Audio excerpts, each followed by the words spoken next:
Hello, ഞാൻ doctor Aneesh Kumar, interventional pulmonologist, bishop Benziger hospital.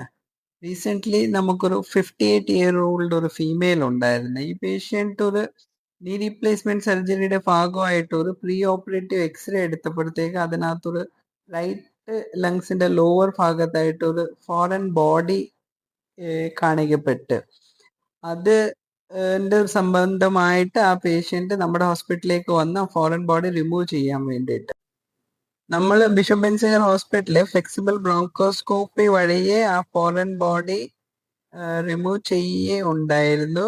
Foreign body was നോസ്പിനിന്റെ screw.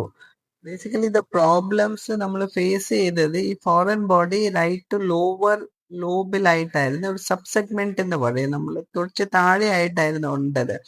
So the problem was നമുക്ക് bronchoscope നമ്മുടെ segmental ലെവലിൽ വരെ പോകത്തുള്ളൂ. ഒത്തിരി താഴെ വരെ നമുക്ക് normal 5.8 mm bronchoscope segmental level of bronchi വരെ പോകത്തുള്ളൂ. So what we did was നമ്മൾ ഫ്ലൂറോസ്കോപ്പി ഗൈഡൻസ് ഉപയോഗിച്ച്, ഫ്ലൂറോസ്കോപ്പി എന്ന് വെച്ചാൽ ഒരു എക്സ്റേ മെഷീന്, അതിന്റെ ഗൈഡൻസിൽ കൂടെ ആ ഫോറിൻ ബോഡിയെ ലൊക്കേറ്റ് ചെയ്തിട്ട് നമ്മളത് റിമൂവ് ചെയ്യപ്പെട്ടു. ഒന്ന് രണ്ട് കാര്യങ്ങൾ ഫോറിൻ ബോഡീസിനെ കുറിച്ച് പറയുകയാണെങ്കിൽ, ഫോറിൻ ബോഡീസ് കോമൺ ആയിട്ട് കാണുന്നത് ചിൽഡ്രൻസിലാണ്. ഈ 1 to 2 ഏജ് ഗ്രൂപ്പ് ഉള്ള ചിൽഡ്രൻസിനകത്ത് കോമൺ ആയിട്ട് കാണുന്നത്.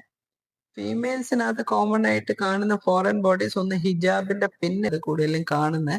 പിന്നെ ഈ നോസ്പിൻ ഉപയോഗിക്കുന്ന ഫീമെയിൽസ് ചിലപ്പോൾ ആ സ്ക്രൂ ലൂസ് ആയിട്ട് അറിയാതെ നമ്മുടെ ശ്വാസകോശത്തിലേക്ക് പോകാൻ സാധ്യത കൂടുതലാണ്.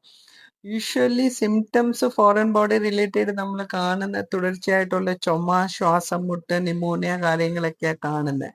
നമ്മുടെ പേഷ്യൻസിന് സിംറ്റം ഒന്നും ഇല്ലായിരുന്നു. ജസ്റ്റ് ഒരു റുട്ടീൻ എക്സ്റേ എടുത്തപ്പോഴാണ് ഇത് കാണുകപ്പെട്ട. ബേസിക്കലി ഫോറിൻ ബോഡീസ് നമ്മൾ റിമൂവ് ചെയ്യാതെ വെച്ചിരുന്ന ഫ്യൂച്ചറിൽ അത് നമ്മുടെ ശ്വാസകോശത്തിന് ബ്ലോക്ക് ഉണ്ടാക്കിയിട്ട് ന്യൂമോണിയ കാര്യങ്ങളൊക്കെ വരാനുള്ള സാധ്യത കൂടുതലാണ്. അതുകൊണ്ട് ഏത് foreign body when detected has to be remove. Thank U.